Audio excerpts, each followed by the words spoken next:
Kanina we were just talking about the case of Frank Simatu, who was convicted for cyber libel today.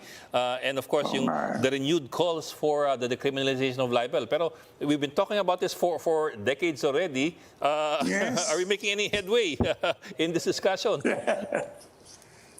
We will never probably gain much headway so long as the issue will have to be resolved in Congress, and these are people who are potential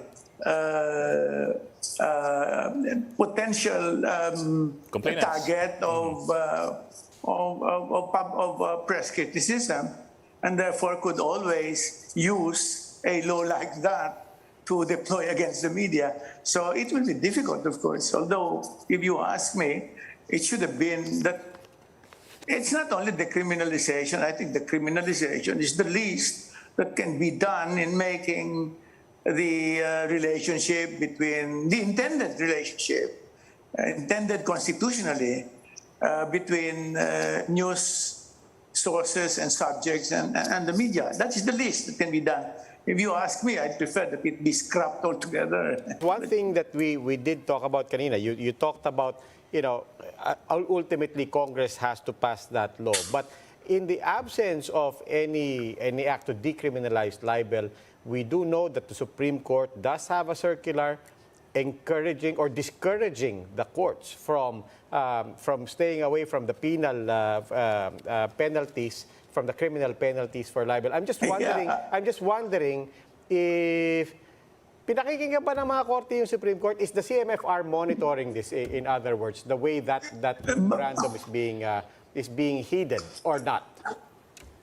Bakit pakikinggan ng Congress yan kung ang Congress makikinabang? Hindi, ng mga korte. Marami naman dyan. Ng mga korte. I'm just wondering if because CMFR, I know, monitors ng mga korte. Ng mga korte mismo. Nakikita natin, hindi Well, I am wondering whether the Supreme Court itself has any true sway over its own courts. Kasi nakikita natin lahat But until there is an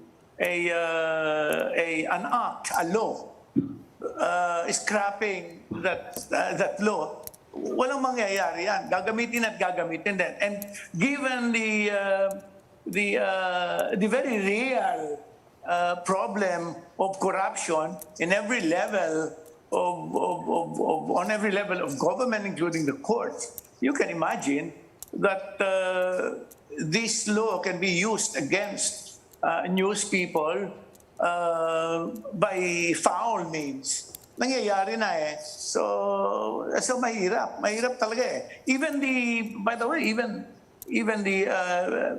groups of lawyers, the national organization of lawyers themselves are saying that the libel law, which is 100 years old, by the way, has become an anachronistic law.